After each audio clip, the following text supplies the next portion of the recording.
Hey y'all, welcome to my video, and if this isn't your first time watching my video, I say to you, my dears, welcome back. I am so excited for today and what I have planned to share with you in today's video. Manifestation is my favorite topic to share because of the excitement it gives me realizing how my life really did change for the better, and each time I make a video to share this with you, it keeps getting better. And sharing these videos isn't just for you, but it is also for me. This is also how I learn, hearing some of the things that come out of my mouth. I am like, what did I just say? And when I do think about what I just said, it all makes so much sense.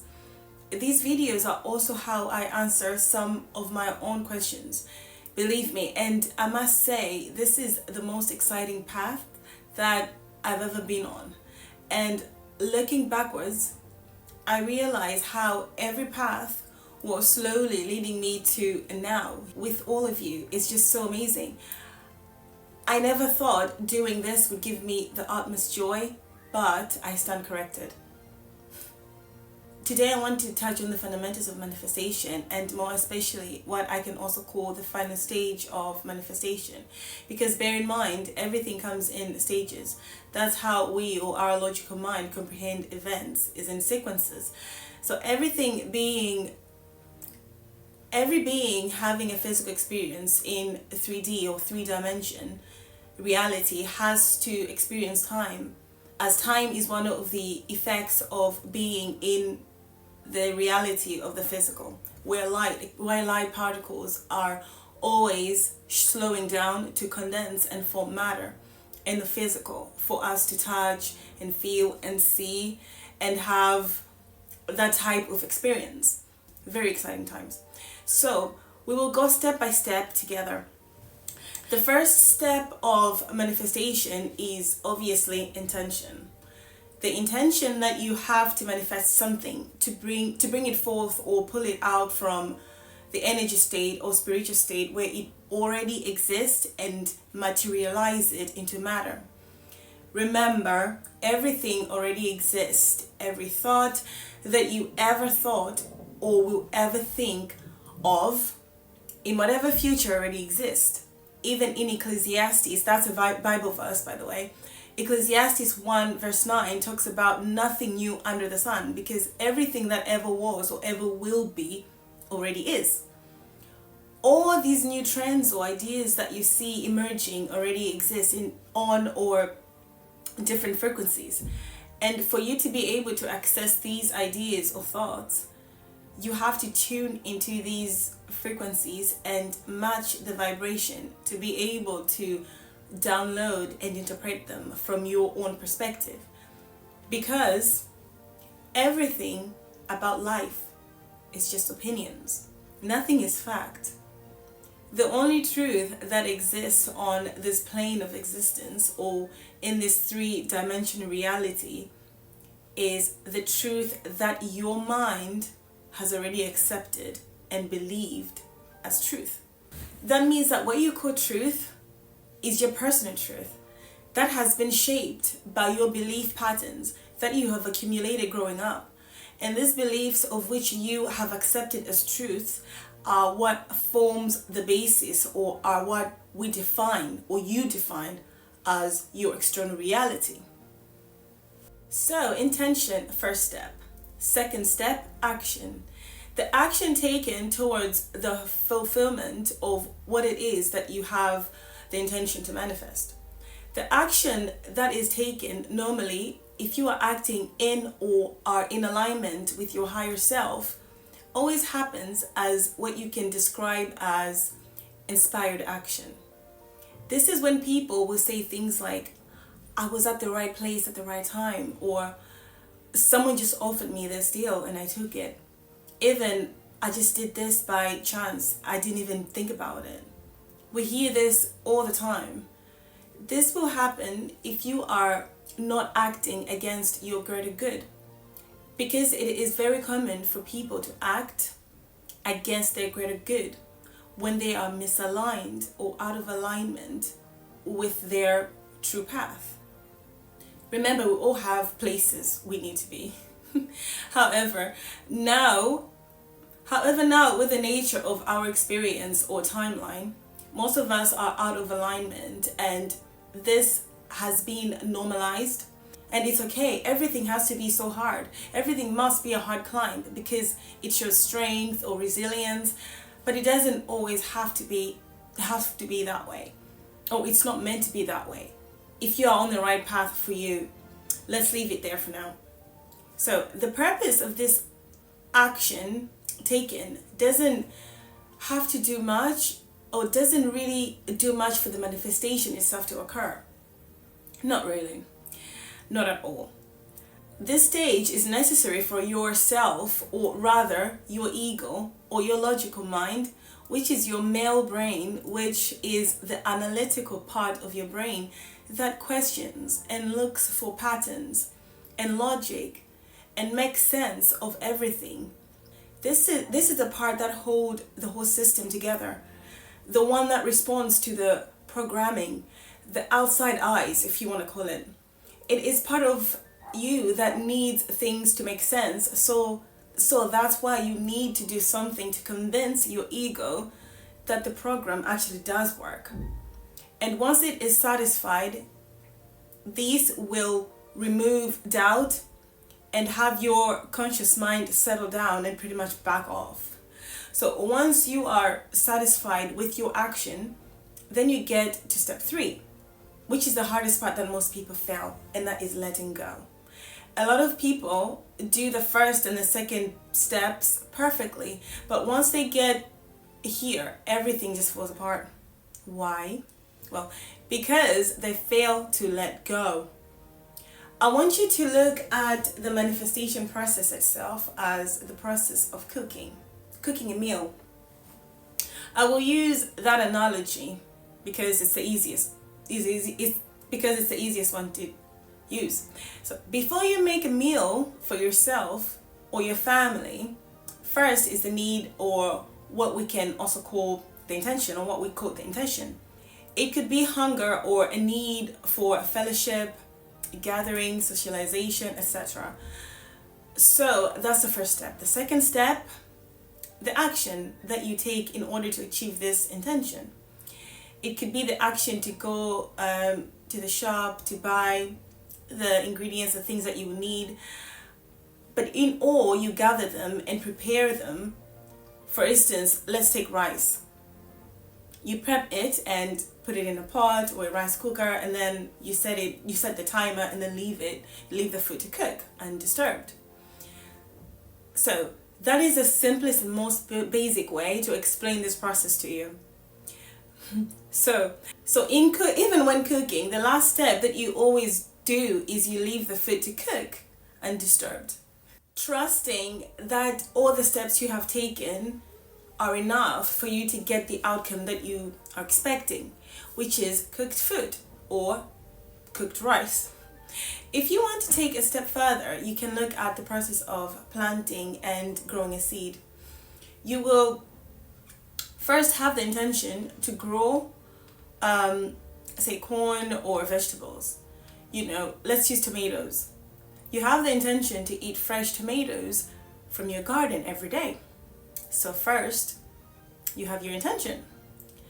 Then the second step is obviously the cultivating. You're preparing the soil for planting, etc., all that stuff. And then you plant the seed. Then after that, you leave the seed to grow in the ground. You leave the seed in the ground undisturbed. Once again, trusting and believing that your actions, or the actions that you've taken, are enough for you to get the desired outcome, which is your tomatoes or your vegetables. So you expect to see something sprouting one day, but first you must trust that the actions are enough for that to happen. What you will not see every day is a farmer waking up every day to dig up the seeds just to check if they're actually growing.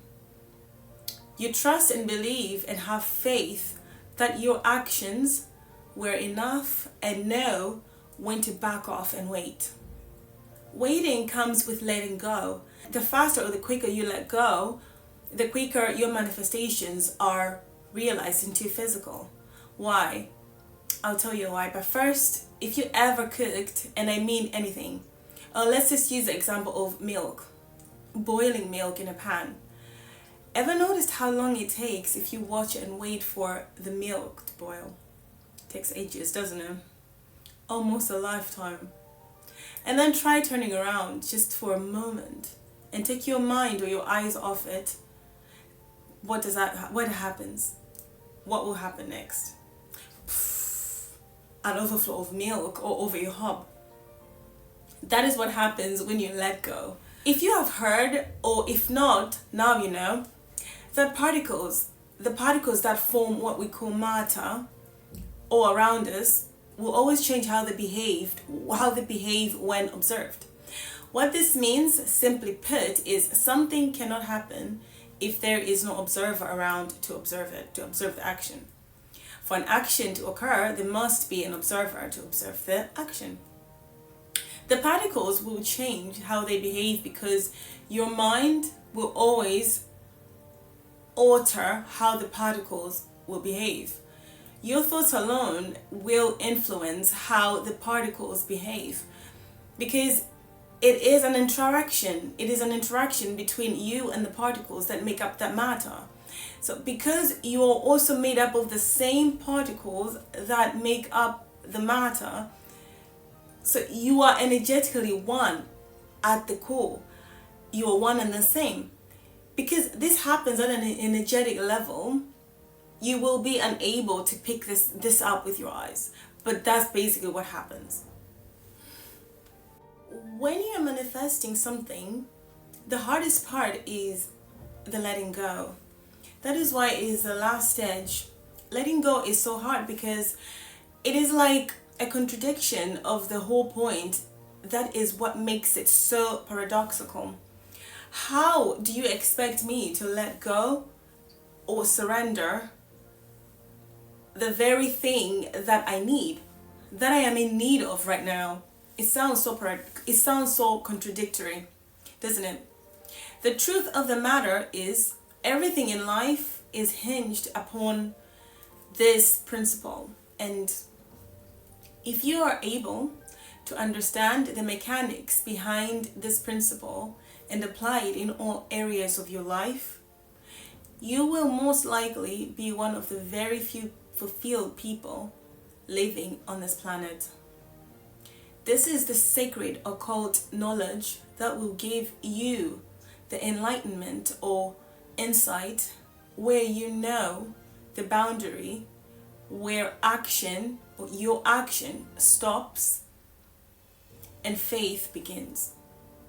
And when I say faith, I need you to detach yourself from the common idea that this is only for religious or people that are into spirituality practices, and believe that that is not a practical way of looking at things, that you lean towards a logical way of thinking and you just don't do faith. The fact that you plant a seed and expect it to grow into a plant or a tree is faith. The fact that you get pregnant and expect a child after a certain time is faith. You practice faith whether you're religious, spiritual, or not.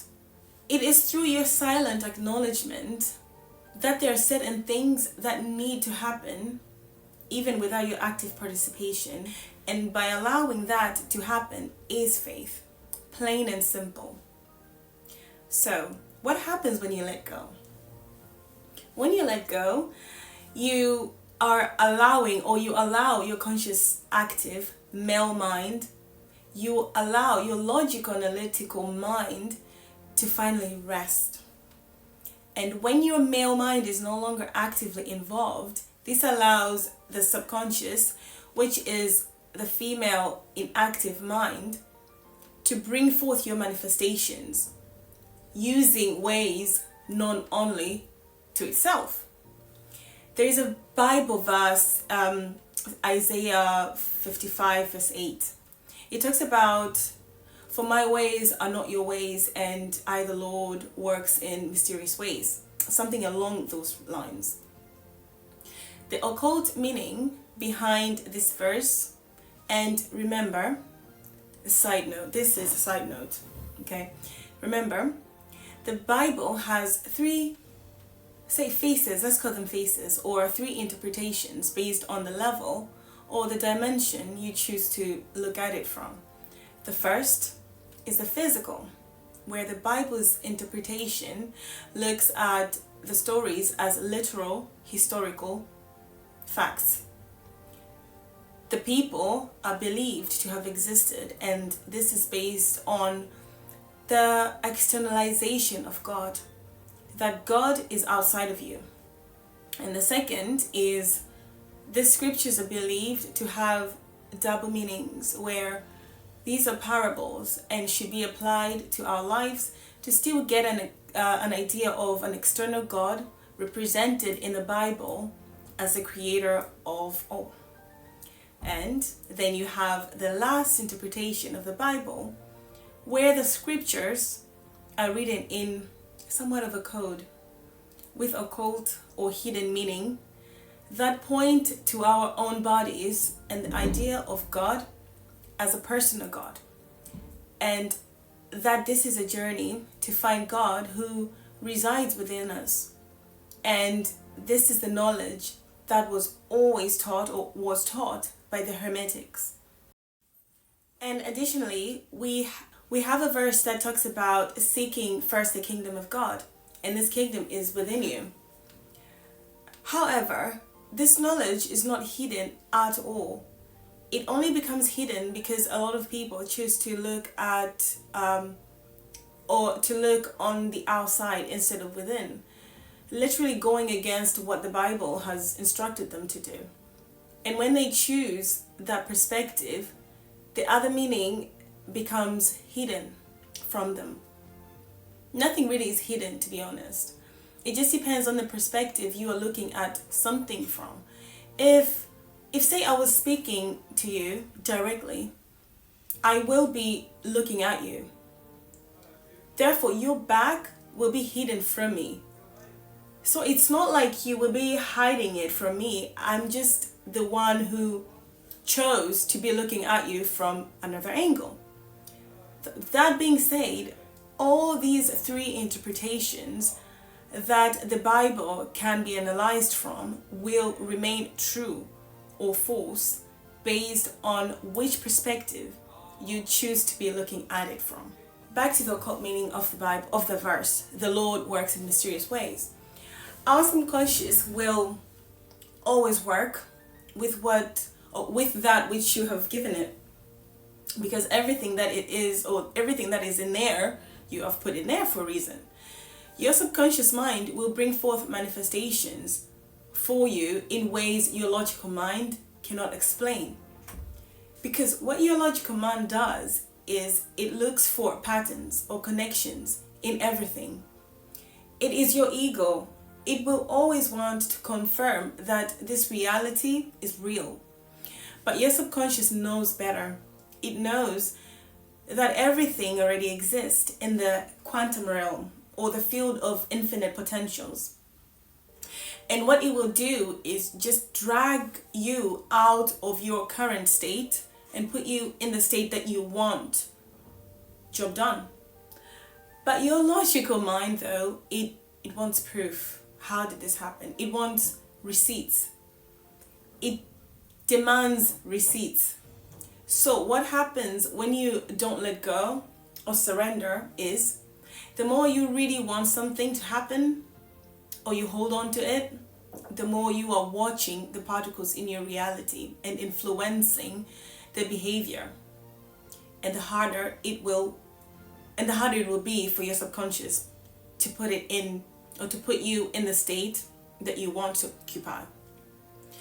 Because you are already occupying a state of anticipation for the very thing that you want.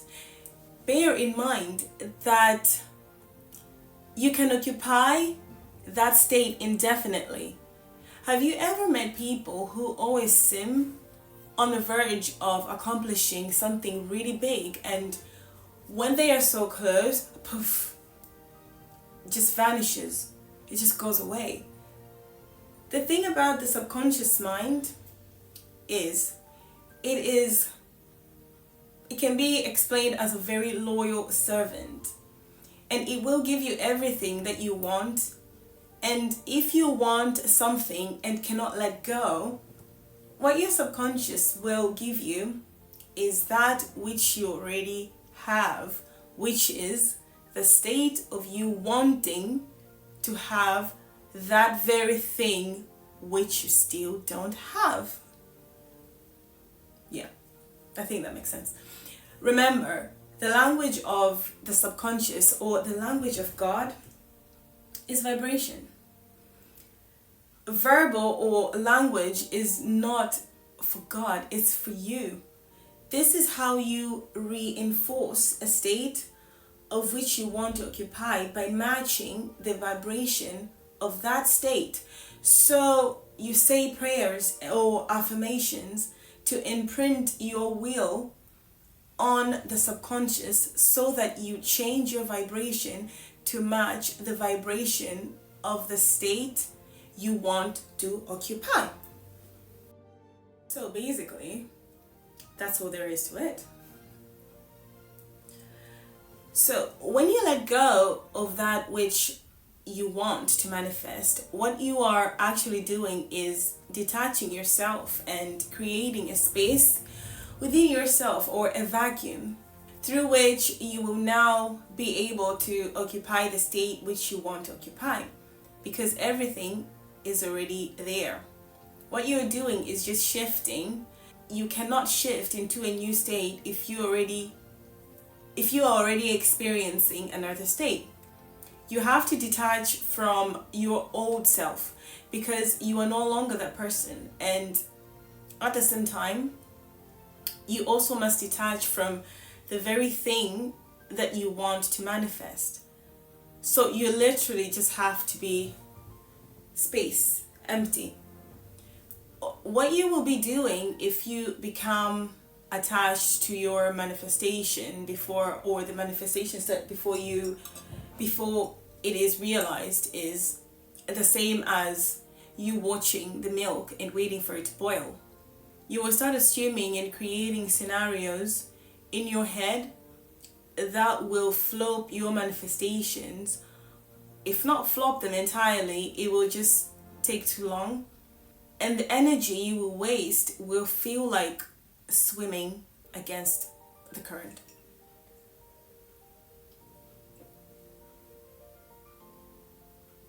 So, what you want to do is let go of what you are trying to manifest and detach from your old life or old self.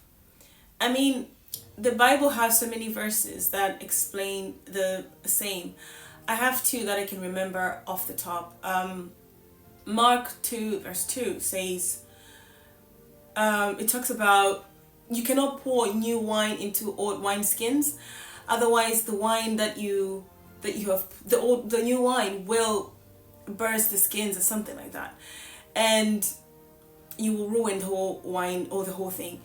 And then you also have, there's also another one, it's Ephesians 4 verse 21. It talks about how you have to put away your old self, or die to your old self, and be reborn with a new manner of life. You know, you cannot claim that you have, or you cannot claim that you are changed when you're still holding on to your old self and old manners. You cannot be a smoker and say that I'm a new person, new me, when you're still smoking. You have to let go of your old self. And what these verses, and I'm sure there's loads more, there's plenty of them that talk about this stuff, they help you to realize the truth. And that is, you cannot be defined by your current state. So you don't have to be attached to what it is that you're experiencing. It is just an experience. It is just a state. You can change it at whatever time if it doesn't please you. As above, so below. Change what can be changed. Change your thoughts. What is in your mind? And you will see the fruits of your labor reflecting your reality. I sure hope this has been helpful, and I will talk more on this topic, obviously. I mean, you cannot explain manifestation in a 20-minute video because there are just so many perspectives and so many things to unpack, so many concepts to unpack, and that alone cannot and will never be exhausted, no matter how many times or how much we talk about it. Therefore, if you really want to learn and understand the laws or mechanics behind manifestation, read as much you can or on the topic to decide or deduce your own conclusion and come up with a strategy that best work for you, so you are able to improve your life and experience your life in the best form that brings you the best excitement. If you will find this video helpful in any way, that's great. And if you don't, just take what resonates and leave the rest. That's what I do mostly when I'm reading or watching other people's work. I mean, I just don't want to be a collection of other people's beliefs and opinions.